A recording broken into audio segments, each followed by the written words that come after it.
I'm Dr. Thomas Brewer, and this is your Fit Tip for Friday. Today I'm going to be talking about something known as colloidal silver. The first thing, what is a colloid?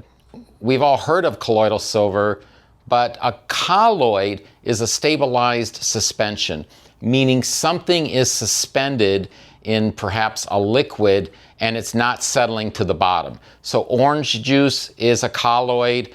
A ship on the ocean is also considered a colloid. Well, colloidal silver must be a colloid, but what is suspended are these silver ions. These silver ions with a +1 charge.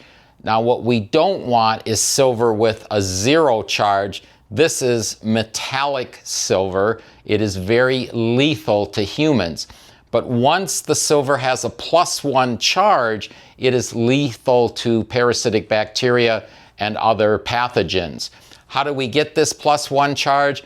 Very, very high voltage to convert the silver 0 to silver 1. That's why you need a silver that's produced with very, very high voltage, not house current. Okay?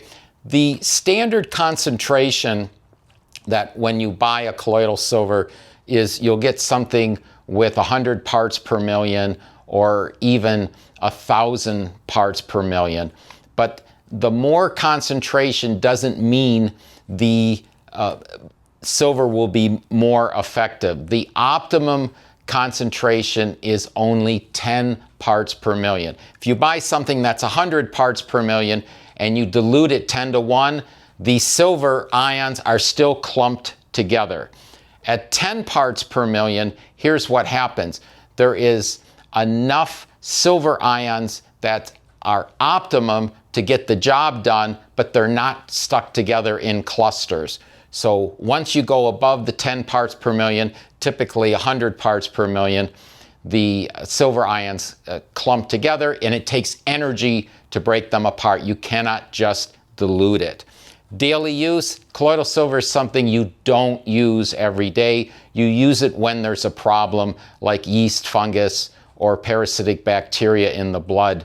But you really don't want to use it all of the time. It will kill some of your good bacteria as well as the bad bacteria. So don't use colloidal silver daily, but use it when there's a problem. I always liken it to going to the emergency room. You don't visit the emergency room all the time. You only go when there's a problem. Same thing with colloidal silver. And that was your Fit Tip for Friday.